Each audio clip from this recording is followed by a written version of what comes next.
A number of things are going on the political landscape, and we'll be talking about those and letting folks know about what's happening and what they've got going on and all along those lines. But definitely a lot of people are paying attention to the political landscape and how things are going. Definitely looks like Nikki Haley and others have lost to none of the above, because definitely that is what happened in Nevada and with that situation. So definitely a lot of people are trying to figure out whether she will maintain running or not maintain running. And along those lines, I've got Sasha Starr from Canada, and he thinks that Nikki Haley still should have a shot at running and maybe even being the candidate. So I'll bring in Sasha Starr. We'll see what he thinks, because apparently she lost over there in Nevada, and a lot of people are concerned about that and all along those lines. But I know that you are thinking that with all the legal troubles that Mr. Trump has, former President Trump, that it still may be hers to win. And I actually heard some commentary earlier today that he has floated the name, and I think that one of our other show hosts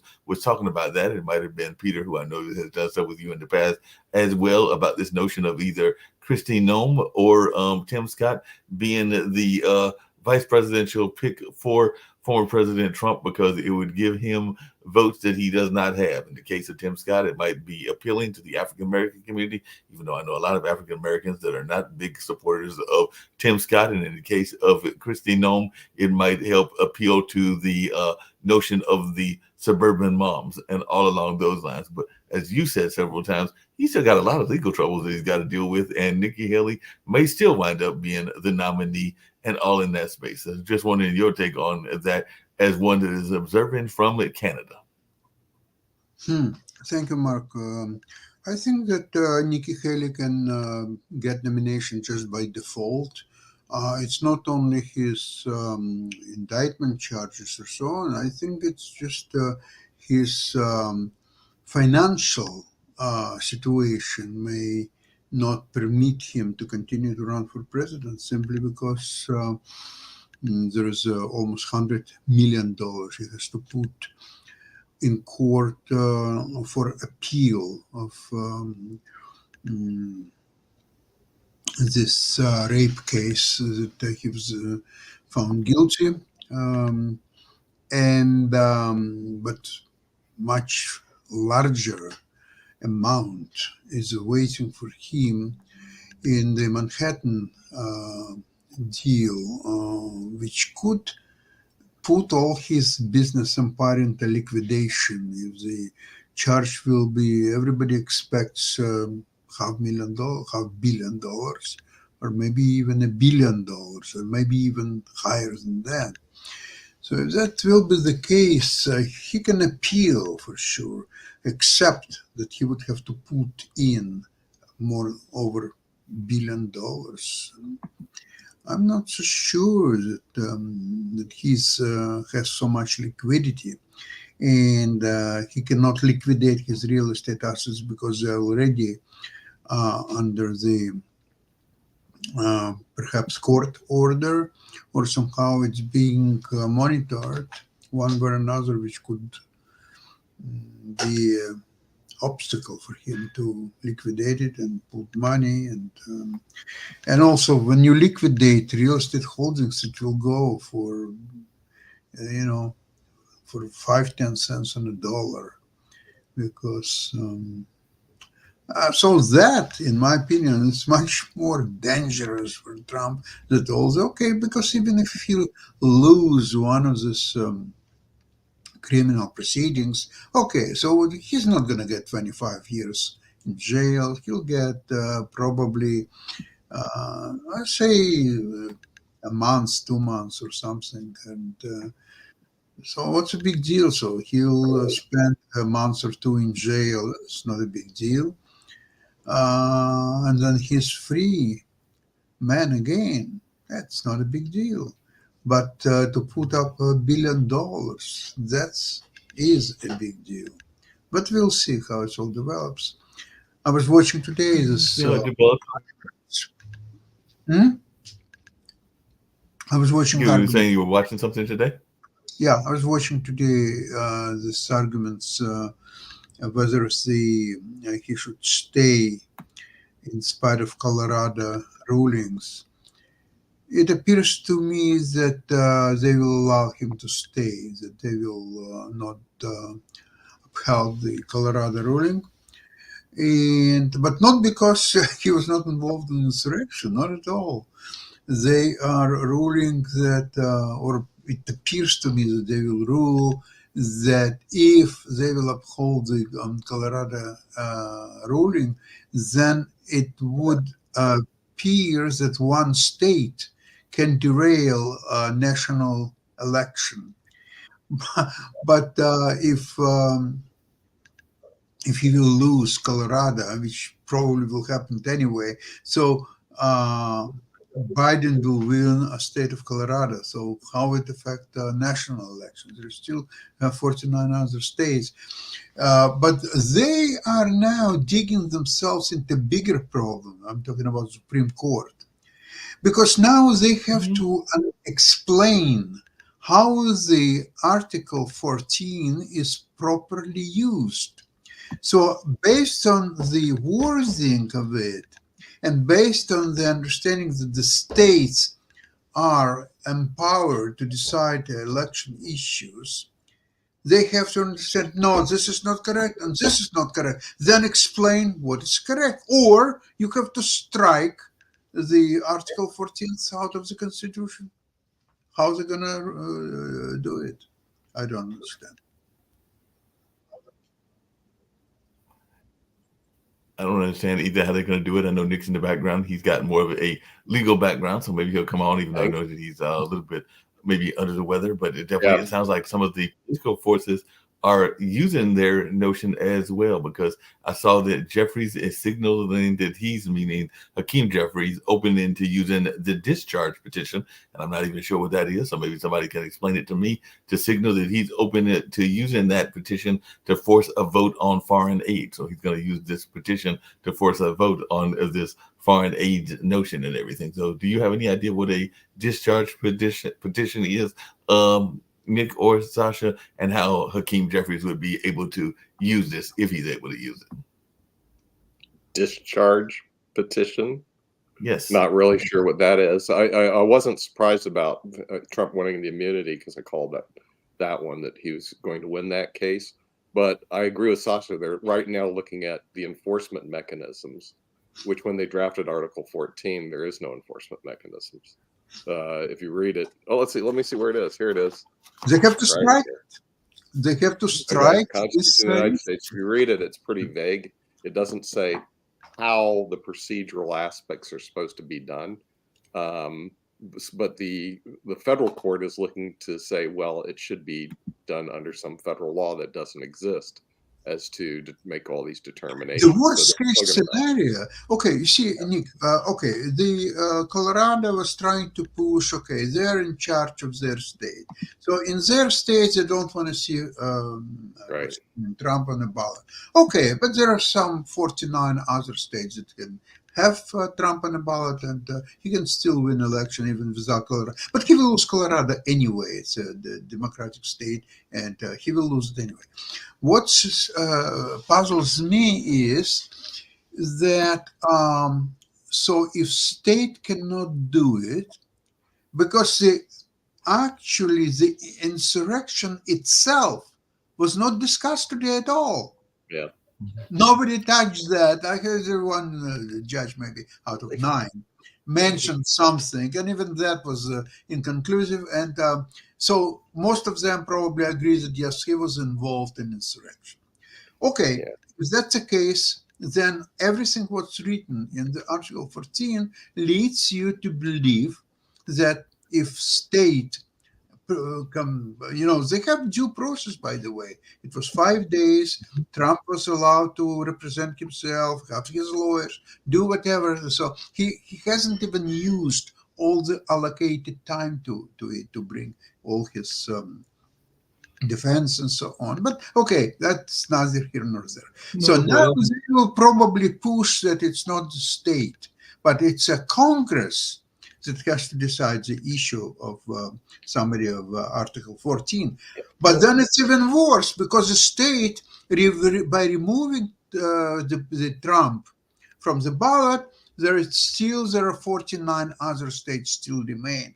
Now the Congress, if they remove him from the ballot, then he decides election once and for all. If Congress makes decision, no, Trump is involved in insurrection, he should not be on the ballot.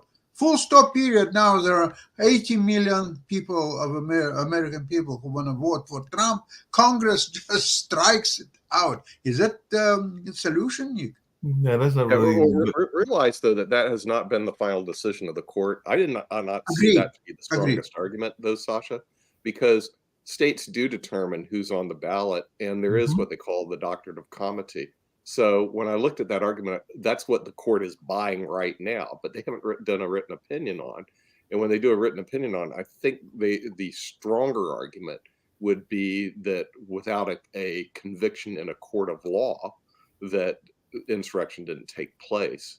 But we'll see when the final opinion comes We'll out. see when the opinion comes out. Wait Hold on a a second.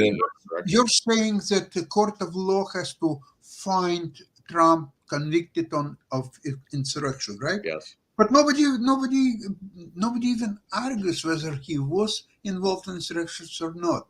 They are taking for granted, after 7 judges in Colorado out of 7 made a ruling, that he was involved in insurrection. Yeah, but it doesn't matter what the judges say. It's what a No. jury of your peers say. Hmm. So if you're going to knock someone off the ballot, you need to have a panel jury of your peers.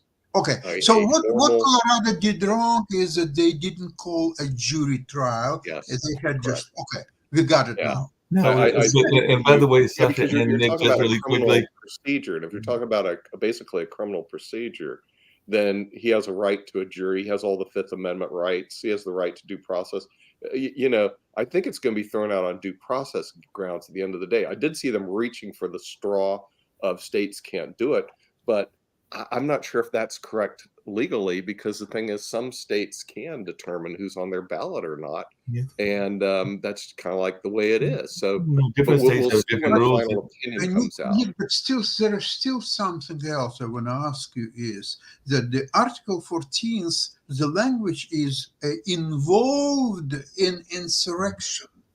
So it's not even a criminal proceeding required to find you guilty of insurrection. It's just involved in insurrection. So even involved in insurrection has to be also going through jury trial? I understand that, but also if you looked even what one of the liberal judges say, I think it was the one appointed by Biden, she was going, well, is it really an insurrection or is it a riot? Okay, so now they're hanging on insurrection versus riot. And she's saying it looks like more of a riot than an insurrection. That's not what I heard. Not what I heard. So, I heard that it was about the question of insurrection. It was Trump's lawyer who said it was not insurrection; it was a riot. Yeah, but the judges are buying it. See, the real problem is that if you ever go in front of the Supreme Court, you got to listen to what the judges are buying, and the judges are currently buying. They're going to toss this one. Okay, so what they're going to do is just toss it. Why did he go around all the issues of state and whatever? Why they didn't concentrate on one simple question? Was he involved in insurrection? Yeah. Not. Because that's all decided. He was not involved in insurrection. Then it strikes everything under Article 14. The state you know what would be interesting, and I haven't done this yet. You can actually go to the Supreme Court website, and they will have the issues presented. I'm serious. And the briefs that were filed by the plaintiff, the defendant, and some cases amicus briefs. And you need to read through all those. Now, the judges who handle like 1,000 cases a year, they don't really have the time to research all that case. So what they do is they have law clerks who do all that work for them, Sasha. So what happens is that the law clerks will actually go through all this stuff and then present it to the judge, who will then make their decisions. So a lot of it, and by the way, the law clerks are really pretty smart people. They're usually top graduates from top law Yeah, they're schools. usually They pretty get good. appointed as a law clerk. So Yep. oddly enough, these decisions are in many cases made by law clerks of the Supreme Court of the United States. Hey, but Nick, just really quickly, I want to come back to this discharge petition that is also in the news and everything, because it's part of that, and I know it's an important issue to definitely Sasha and others that listen because of the funding that is going to both Ukraine and Israel and others. But apparently, the Senate is lurching forward on a national security funding package, and Hakeem Jeffries has said he'll use every legislative tool to get to such legislation on the House floor, and apparently that was a nod to the discharge petition, which Democrats could theoretically use to force a floor vote if Speaker Mike Johnson declines to take up the legislation. However, it requires a majority of the House members to sign up on the petition, which means at least a handful of Republicans would have to sign on to even give it any teeth. So it's basically Hakeem Jeffries saying that I'm going to get my group of people to sign the petition and maybe get a couple of people that are on the Republican side, and then we can override what Mike Johnson wants to do if he doesn't want to bring it on to the legislative floor. So it sounds like he's going to be trying to lobby some more moderate Republicans and not some that are connected with MAGA in order to get this passed if Mike Johnson isn't going to take up the cause, because we do know that Mike Johnson is a big time supporter to some degree of, and some people are thinking that Trump is guiding Mike Johnson. I think that I've even heard Sasha say that a few times as well. Mike Johnson announced that himself. That's coming from Mike Johnson himself. Nobody is accusing him of anything. He himself said that he is consulting Trump several times a day on any and every issue. That's it. And apparently there's at least one Republican from Nebraska, the Representative Don Bacon, who has not closed the door to the possibility when he was asked earlier today, because he is seen as a more of a centrist kind of politician. And he said that he definitely thinks that I know we need to get aid to Israel quickly, and it is in our national security interest to keep Ukraine independent and to help the Ukrainians defeat Russians' barbaric invasion by sending them military weapons. I'll work with like-minded folks and the speaker to determine what is the best way to move forward. And that is what Bacon said. So it sounds like he might be open to the idea, and maybe there's some others that are open to it as well. So definitely looks like there's either some Democrats, including California Rep. Ted Lieu, who is the vice chair of the Democratic caucus, that said it was up to Jeffries, but he personally supported this whole idea of a discharge petition. So to answer your question, Nick, it sounds like it is a way to force people to do something that they may not otherwise do. And it looks like Nick has left and everything, but that's what it looks like. It's like a way to force them to get involved, because they will sit on their hands. And we do know that some politicians like to sit on their hands as well and everything. But what's your take on that, and also just in general? And by the way, you're going to love this one. I wish Nick was still here, but apparently there was another interesting news item from the political front.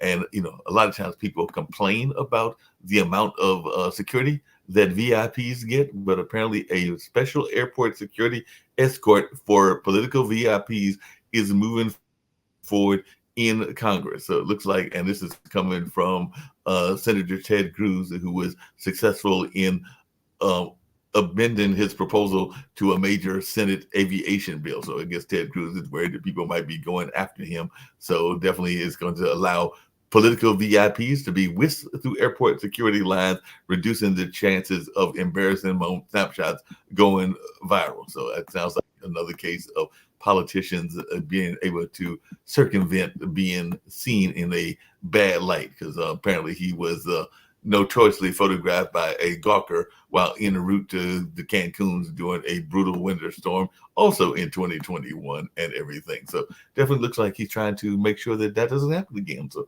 what's your thoughts about this notion that the political people might get a little bit more special treatment? Okay, under what law they should be giving that special treatment? What is that in Constitution somewhere? Where is it coming from? Well, apparently there's an amendment that's being put out there. The amendment endorsed by the committee, and apparently it's modified from some other stuff that was going on. Because, you know, a lot of times, as Nick and others have mentioned, they will attach these pork things to other things to kind of get some perks of them themselves and everything. So apparently the head of the nonprofit representing airport police said Cruz's earlier proposal would be a burden to airport police agencies. And I can actually see that because federal budgets already do not adequately fund airport security. And, you know, there was that whole thing during 9/11 many years ago where people were having some very tight security and they were already under a lot of criticism because there was such a long lines to get through airport security. It's been a minute since I've been on a flight. I did go to Vegas about 3 years ago or something like that. But I imagine that it's still an issue, even though it might not be as much of an issue. But it also probably depends on where you're flying to and everything. Well, you might go as far as creating a special terminal for politicians where they would fly in the private jets and from special terminal, which is away from from people who are flying here and there. And this way, they will have a very comfortable way to travel. Yeah, that could definitely be something that could be very much made of travel that way. And I just saw something else that's more, but it was from Politico. But I didn't realize because we talk about big money, but apparently there's a big industry that is giving some big time money to folks and all along those lines, and that is the lovely industry of alcohol and all along those lines, and also just drinks in general. So there was a report recently about Coca-Cola, and they are saying that Coca-Cola, 854,000 jobs, which are supported by the Coca-Cola system, apparently contributed 58 billion in economic activities across the U.S. in 2022. So maybe they're going to use some of that money to help fund Trump and everything. Maybe he can find a friend in the Coca-Cola corporation that can help him in that area and everything. Since I agree that I don't know where he's going to find his money from and all along those lines. So, you know, the beverage industry, I said it earlier, was liquor, but it's more the soft drink industry, is putting some big contributions to Georgia.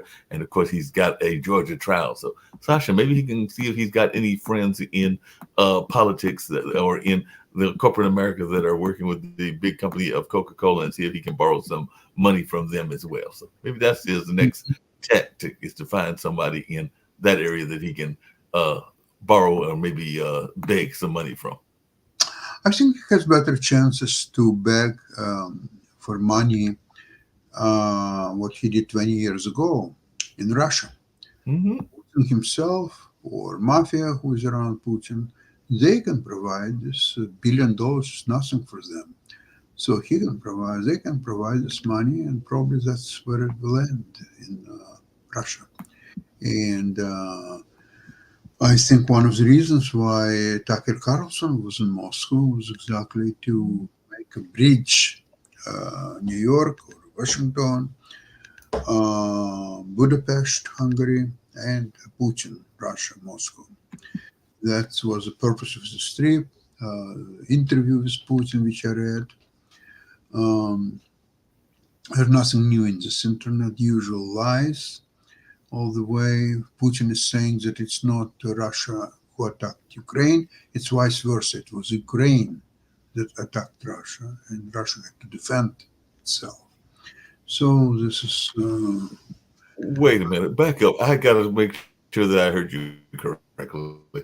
Did you say that, because I did not read the interview yet and everything, but I remember watching the tanks rolling over from Russia and all along those lines. So if I heard you correctly, I just want to make sure that I heard you correctly so that our listeners are hearing you correctly as well. When Tucker Carlson, that journalist, or that's what we want to call him, even though as one that has got training in that, I don't like using that term for him and everything, but that's what he wants to call himself. I'm not going to argue with his thoughts of himself in that regards, even though I don't think that he's got the training or the knowledge to handle the job and everything in that space. But did you say that he sat down with Mr. Putin, and Mr. Putin said that despite the fact that the world saw tanks coming from Russia to Ukraine, it was actually Ukrainian tanks that were coming across to Russia? That's what he said in this interview. I read the text of the interview just about half an hour ago. That's exactly what Putin said. And it's everywhere. Hold on, I'm going to see if I have it somewhere. No, that's about Zelensky. What else is there? Okay.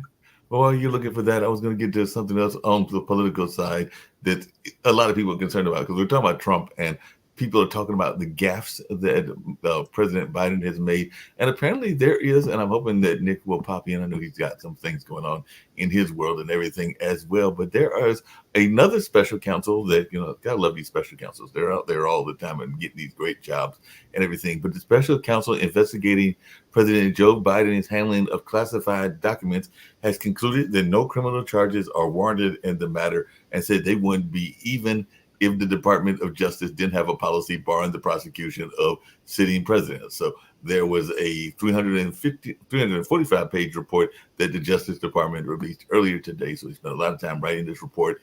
And while the report withheld condemnation of Biden on legal grounds, it apparently presents a harsh portrait of his conduct and his mental faculty. So apparently he improperly took classified materials related to the 2009 Afghanistan troop surge and shared classified information with the ghostwriter of his 2017 memoir. And I'm sure that some of the people on the Republican side will be using this as a way to paint him in a certain way, particularly with the memory lapses and what happened recently of his confusing the German politician and a number of other folks. So I'm sure they can be using this as a way to see what's going on in that space and all along those lines.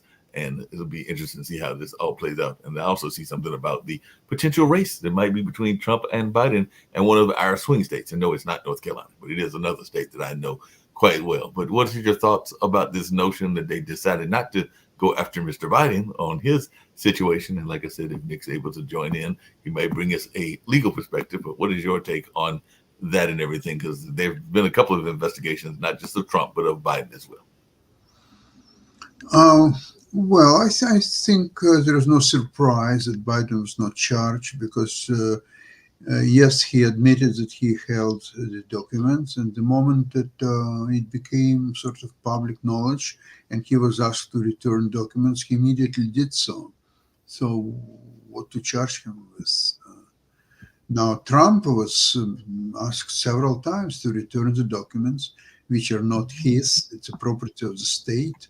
And he was very evasive. He didn't return the documents.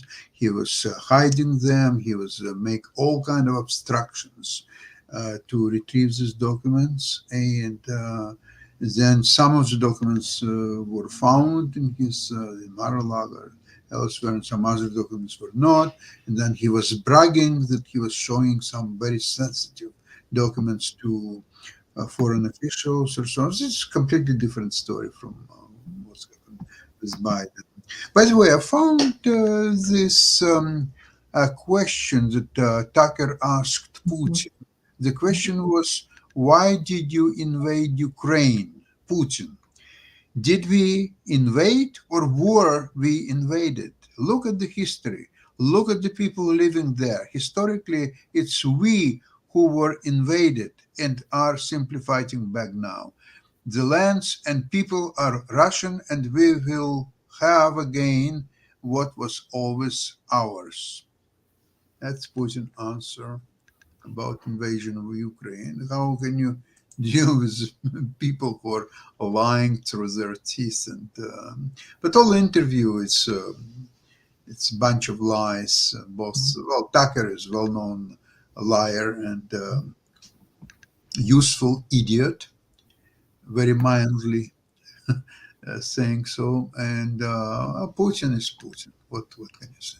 Yeah, what can you say about that and everything? Well, we were talking about Nikki Haley earlier, and Nikki Haley got some very interesting news. I said it was a state that I know, and I know it because of my college background, my own college background and everything. But a new Wisconsin poll that came out, I believe that was earlier today as well, shows Trump basically tied with Biden, but Haley is ahead by 15 points. So, part of her argument is that she would be a stronger general election candidate than former President Donald Trump, and she got a boost on that. It was actually yesterday on Wednesday from a new poll, and it was actually involving my alma mater. So a new Marquette Law School poll in Wisconsin showed Haley leading with President Joe Biden by 15 percentage points among likely voters. So it was 57% to 42%. So it definitely does not the kind of neck and neck race that was going on with Trump and Biden, because that was like 50 to 49%, which is definitely within the margin of errors of plus or minus 4.4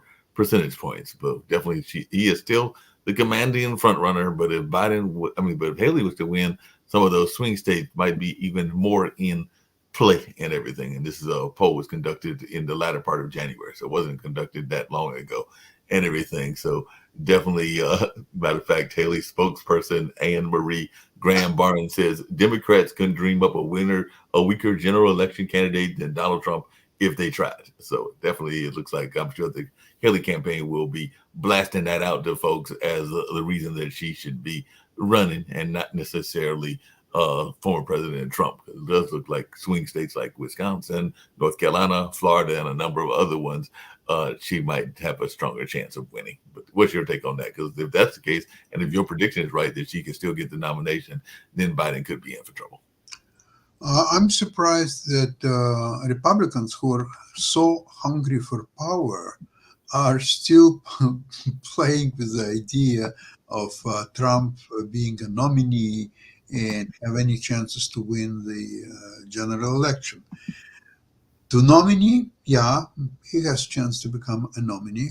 To win federal elections, the national election, he has no chances whatsoever because he is the most hated person in the United States and probably around the world, but United States for sure. No one is being hated as much as Trump. So he has votes of, say, 1/3 of Republican electorate, and all Republican electorate is just a third of overall electorate. So the real count for people who will vote for Trump is only 10% of population of the United States. It's 10%. And all other 90% or so, they all hate Trump. So how's this man who is nothing more than damaged goods, how he can become a president? You just like defies all odds, mathematical odds and any other odds. You just show me. I'll be curious to see how he can become a president. Well, like I said, he has definitely bucked the odds before with some of the things he's done. I agree with you that it is surprising that would be going on and all along those lines. But there's another candidate that people have not been talking about, and they are thinking that candidate might get some boosts because of the way that things are going in on the crime area and everything, and that is Governor Gavin Newsom. So apparently Governor Gavin Newsom out of California is broadening the push to crack down on crime in Oakland, dispatching prosecutors to bolster a newly deployed force of California Highway Patrol officers. So it looks like there's some serious public frustration in San Francisco and other parts of California where there is surging violent and property crime that have definitely kind of got the political people up in the ire and definitely fueled even recall drives. So while he's trying to think about the possibility of running for president, there are some people that are seeing what he's doing in California and not being tough on crime as a reason to recall him and all along those lines. So definitely a political consultant by the name of Justin Burton, who used to work for somebody in Oakland, said the narrative around crime and lawlessness in Oakland is out of control and it's clearly got the attention of both the governor and the attorney general. So I just wanted your take on this notion of tough on crime, because that seems to be something that a lot of people, whether it's in California, whether it's in New York or a number of other places, use as a calling card. I'm sure Trump will be using it as a calling card as well, because a lot of times people like to paint themselves as being tough on crime and the law and order candidates and all along those lines, even on the national front. So I just wanted your take on the importance of the issue of being tough on crime. Well, the crime in the United States, nothing new about crime. It's basically a very criminal country.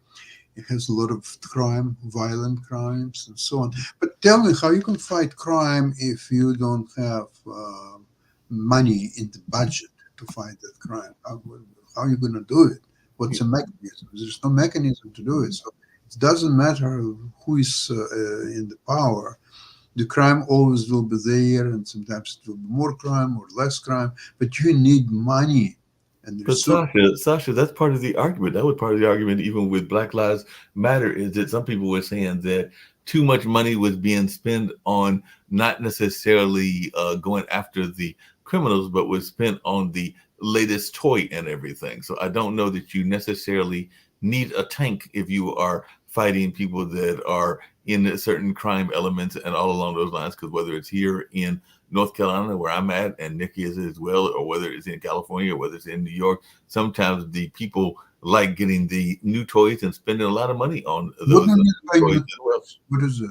What are the new toys? What is it? Well, like I said, I gave an example. There are some police forces that have tanks. There are some police forces that have some of the latest high-tech weapons, and all along those lines, even though they aren't necessarily helping in the capturing of the police. I mean, there's some areas that are getting very much like in what they call shot callers, which means that if you hear the shot, it will warn about the shot being fired and was apparently send the notice to the police and all along those lines. So that's a toy that's right here in North Carolina that might be more effective. But some of these other toys aren't all that effective because, like I said, it's something that they saw because, a lot of police officers, not saying all, but a lot of police officers came from the military background. So they remembered what they had when they were in the military, and they want those same kind of weapons. And those weapons aren't always necessarily good to have for everybody. So that's what I meant when I said the new toys. Well, in that school, when there are like around 20 policemen, Mm-hmm. instead of disable this shooter, they were waiting for well over 40 minutes Right. before they would get involved. And so where are the toys? And I mean, if these policemen are refusing doing their job, there are no toys help them at all. And I think probably most of the policemen, look, it's a very prestigious job with incredible pay for whatever skills or educations they must have, but the pay is incredible. Okay, you can justify that because sometimes they have to risk their lives. But look, in this case, they refused to risk their lives. They wanted to continue to get their pay without delivering what they had to deliver. They refused to do so. So that's here is a problem, in my That opinion. is very much of a problem and everything.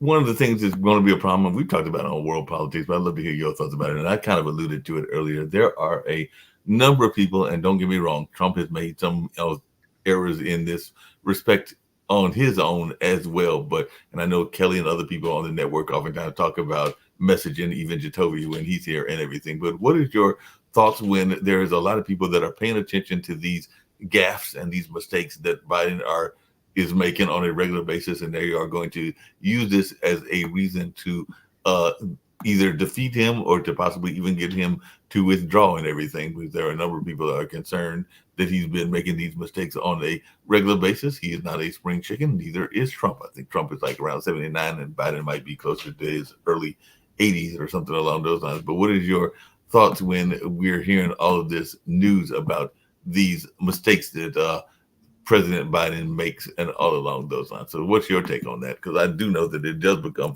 an issue, particularly among our more right-wing leaning TV stations and folks like that, like the Foxes of the world and all in that space. But what's your take on it, Sasha? Mark, who is listening today to Fox? It's the same 10% that will vote for Trump anyway. So they will listen for another 5 hours of Fox in the morning and then another 7 hours in the evening. And it doesn't affect anything at all. Trump is used goods. Actually, it's difficult even to understand why anybody would vote for him.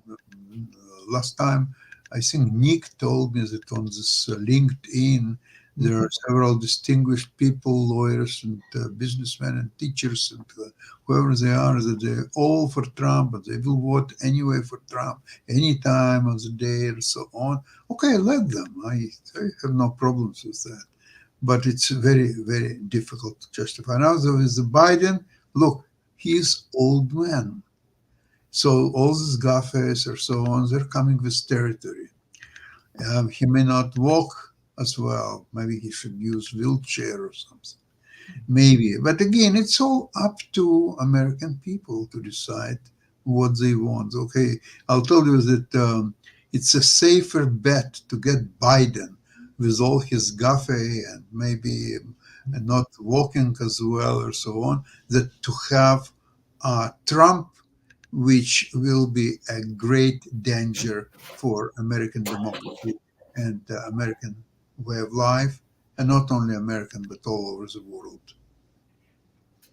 Yeah, no doubt about that. And like I said, there's definitely even this report was apparently describing his memory as hazy, fuzzy, faulty, poor, and having significant limitations. And even said that he was having problem recalling defining milestones in his own life, including the loss of his own son and all along those lines. But I agree, as you get older, you don't always have as much memory recollection as you did when you were younger. And then sometimes you surprise yourself by having memories that you can remember from a long time ago and all along those lines. But definitely, I do think that with age comes wisdom, but also with age comes deterioration sometimes as well. But I agree with you. There are others that are more dangerous in the sense of what they may do with the information should they come back in But power. I think, Mark, Trump is not doing that well either with Right.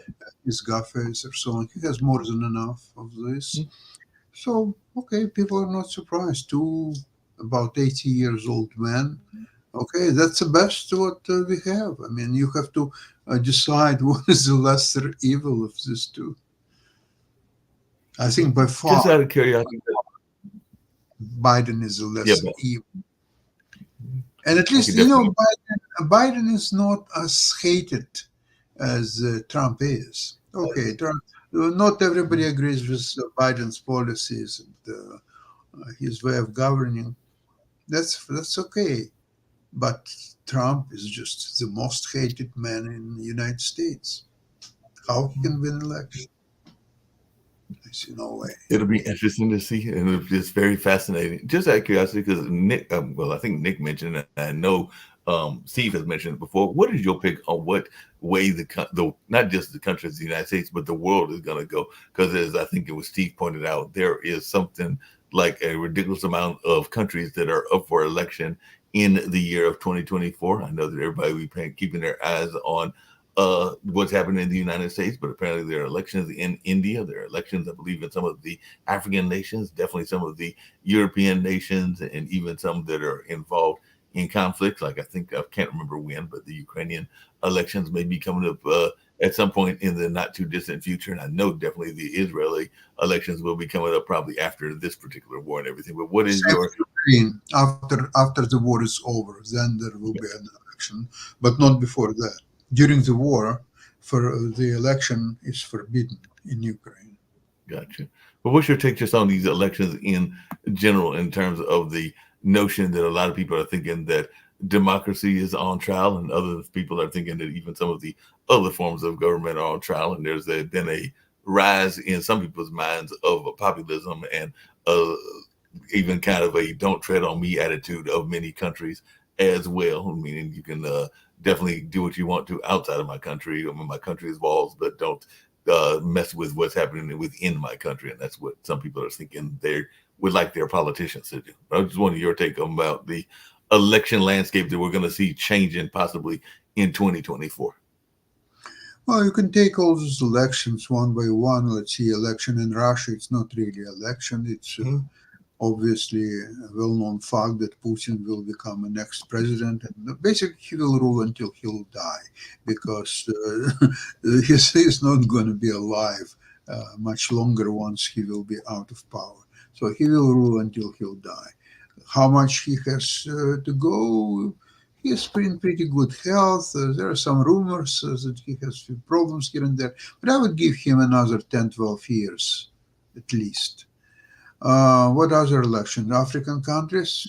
Yeah, Senegal, I think, has elections. I think there's some other ones that are there. I want to say there's an election in Brazil, and we know some people compare the leader of Brazil to the leader of to Trump when he was in charge and everything. So I want to say that they've got an election. There was a recent election, and I jokingly said on the show before that I didn't know it was possible to be a cool dictator, but apparently El Salvador elected this guy Bukele, who is seen as being cool because of his, for lack of a better term, he is a younger politician, so I'm sure that he might have a little bit of a sex appeal, for lack of a better term, and everything along those lines. So even if you look at Instagram and some of the social media posts, they talk about him being definitely a dictator, but he's a quote unquote cool dictator. And I thought that was almost like a contradiction in terms, but maybe he has a sexual appeal.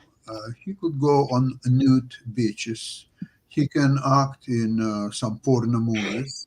And that's about it. I mean, Mark, everything except United States, they have all local impact, and that's all there is to it. There's nothing to discuss.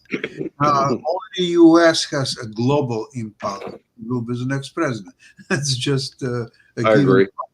No, but I mean, you said the fact is, El Salvador, you know, their jurisdiction is barely just in Central America. They don't have. Well, it may affect maybe Honduras as well. No, but you say that, but did y'all pay attention to what I hold a second? Did you pay attention to what I said earlier in the news earlier when we were doing World Edition, which is that Mexico and all the African nations the same way. The U.S. Do you see how many bases they have in the Middle East? I had no idea. We're all over the Middle East. Yeah, there's a bunch in the Middle East. So the U.S. election means more than all of them, almost combined.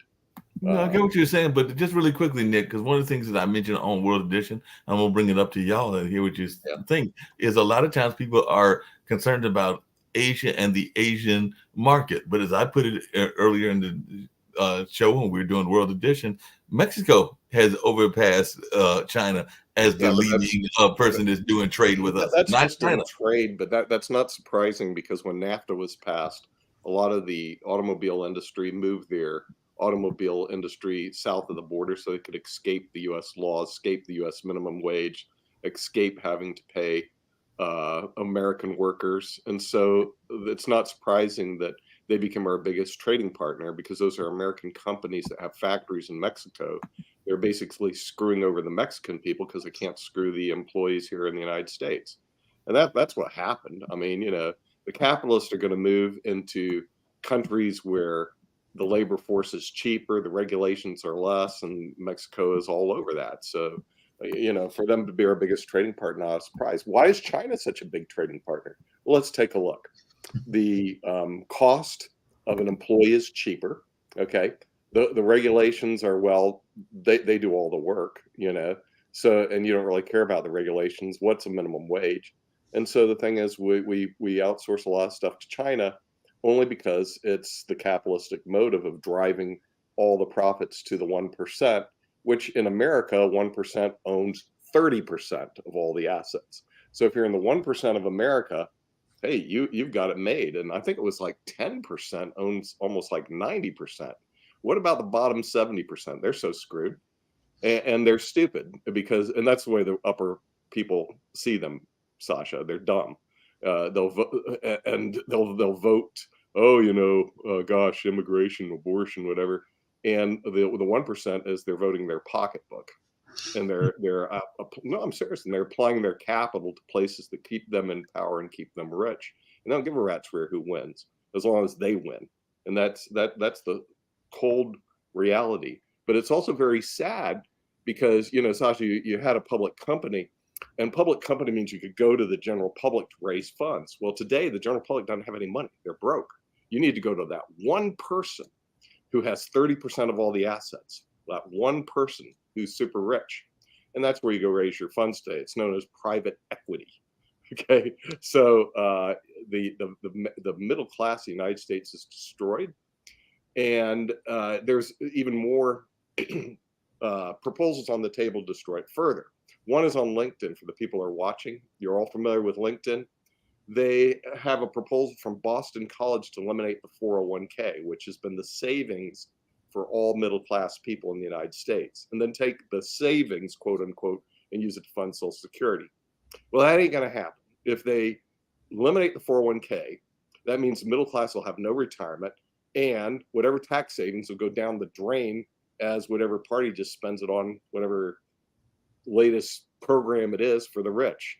And when I say that, Nick, how you can legally eliminate 401k? For rich people. What's listening? If you're not the 1%, you did not benefit from the CHIPS Act. Okay, the act to put internet all over the place, that did not benefit you. It benefited the 1%. The as you just go through the Infrastructure Act, putting charging stations everywhere. Are you kidding me? That benefits Tesla and Musk lobbyists. It didn't benefit anybody who's listening to this channel.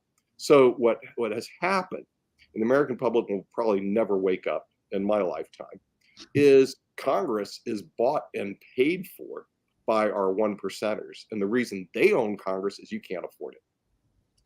That's the United States. I don't know about Canada, but it's just the way it is. That's owned by, you're owned basically by the top 1%.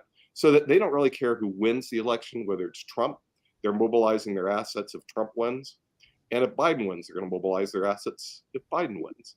So they bet on both sides of the ticket, as long as they win. That's the thing that's important. Oh, that could be true. I'm wondering, what is the legal mechanism to eliminate 401k? How can you do it? I didn't hear you. I'm sorry. What is a legal mechanism to eliminate legally? 401k? Okay. Here's what you do. If you want to influence the United States of America's Congress, you want to buy Congress. Okay. You create a PAC. It's called a Political Action Committee. Okay. All right. And then you fund the PAC, and you bypass all the laws of what individual contributions can do to politicians. Then you knock on people's doors like Steve, and you start writing checks to them, saying to campaign contributions, of course. You don't write checks directly. This is the indirect bribe. You can't say, hey, I'm going to contribute to you so you vote on a bill, et cetera, in my favor. But what happens, it grants you something that the regular Americans don't have: access and ear to your senators. Okay. So I've told people, I said, look, if you want to influence Congress, get your checkbook out. Oh, but I'm broke. Oh, you're not in the 1%, so you can't write a $50,000 check? No, I don't have 50,000. Guess what? You see the door? I got a door over there. Exit stage left, baby. Okay, and by the way, they can be bought very cheap. That's the thing that got me. We were buying them for $1,500 to $600,000 a pop. You can buy senators for $600,000, congressmen for around $1,500. They buy them cheap, Sasha. A lot of these people who run for Congress, not so much the senators. You got to pay them. They're busted. They're just normal people sitting on the street. They're not wealthy people at all. So depending on who they are is how big you have to get your PAC checkbook out for. And then you have access, so you can sit down in a meeting with them and say, hey, there's this bill that we just drafted, by the way. Notice they didn't draft it, we drafted. We'd like you to introduce to Congress. And then you hand them the bill. Ding. And you have your own people do it. Now, what they don't teach you in colleges around the United States, they don't tell you how the American system really works. They teach you that, well, people get elected, it's democracy, it's republic, all this other garbage. And they've never been to the Hill, and they've never written checks. Now, I didn't write the checks. Okay, we had a secretary that wrote it for our PAC. Okay, so, but did we vote on who got what and how much? The answer is yes. And I shocked the people at Campbell Law School when I was teaching there. I said, hey, how would you like to have a standing senator come in for lunch? What are you talking about? Let me give a phone call and I'll get him over here. And I did. And I had the vice president of the university come, how do you do that? I said, well, let me go pull out this thing here and I'll show you how American capitalism works. It's called a checkbook. Okay. Exactly. And he was like dumbfounded. It's not rocket science. It's the checkbook. Now, the real problem we have in America, remember I said 30% of all assets are owned by 1%. That 1%er has a lot more power than you think. Elon Musk takes tremendous advantage. He became a billionaire, a multi-billionaire, by taking advantage and getting SpaceX funded. By the way, I have his book back here. You can read it. The guy went to Congress, paid off people through the legal method, and then got contracts with NASA that saved his rear. Otherwise, he'd be bankrupt. And then he goes, this is a pretty good idea. Why don't I do it for Tesla? Because I need charging stations around the country. Did it for Tesla. And they wrote billions of dollars worth of check. It is such a science right now. The rate of return on investment they've calculated is 6 to 1 on the dollar. I'm not kidding. That's You know, true. it's if you write $1,000 check, you're gonna get $6,000 back. You know, and now you get the American public. Oh, I'm going to vote because he's a different race. He's the same race I am. I'm going to vote for him because she's a woman. I'm going to vote for. Doesn't matter. Okay, it's who's writing the check that matters, and they don't teach you that. And of course, if you go to the media, they're not going to say anything about this stuff at all. I also had a client. I can't tell you the name. That we did the pension for years. I think he's going to terminate very shortly.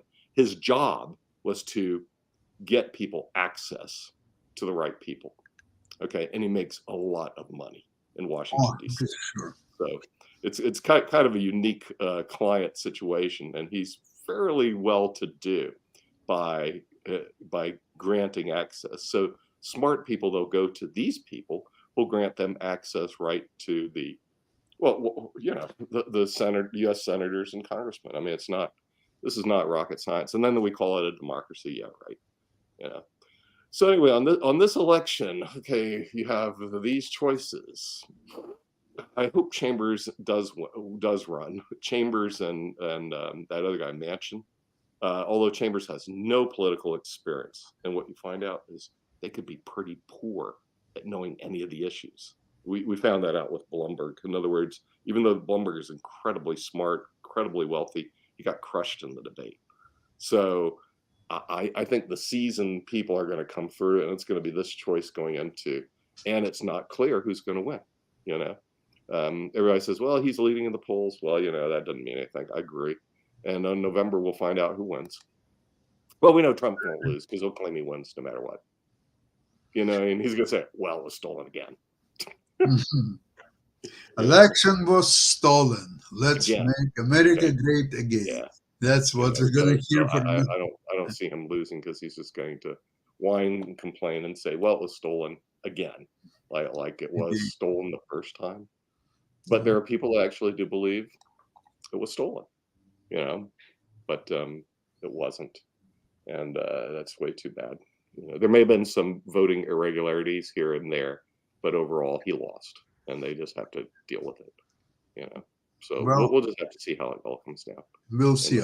I have a lot of doubts that Trump even will survive before election, whether he's nominee or if he's not nominee, then we are wasting our time to discuss him. And if he's a nominee, there are just too many, even for Trump, with all his power and credentials and support and everything what he's got. It just gets in just mathematical. One case, legal case, commercial case, okay, he can withstand that. Two, possibly. Yeah. Criminal. But remember, he has gone through 4,000 lawsuits. The guy is highly litigious, so he's kind of used to it. I don't think he's used to the size of judgments he's about to receive. That's the thing.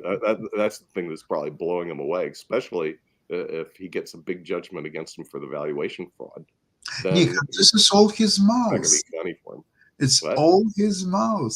He leads him to this type of judgments. I know, right? He is his worst enemy. If you want to know who the worst enemy of Donald Trump is, he looks in the mirror and he finds the worst enemy he has on the planet. Every morning when he looks in the mirror, it's him. You know, if he could ever straighten up and be coached correctly, which he never will be, okay, he's totally undisciplined, then he would have won. I mean, seriously, if he didn't create this election fraud stupidity and keep hammering it, he would have won. I mean, you know, but and then he keeps blowing his mouth off in court. You know, I mean, the guy is his worst enemy, and he won't listen to anybody because he knows everything. You know, he's so super smart. You know, but what can I tell you? And then his followers are all blind.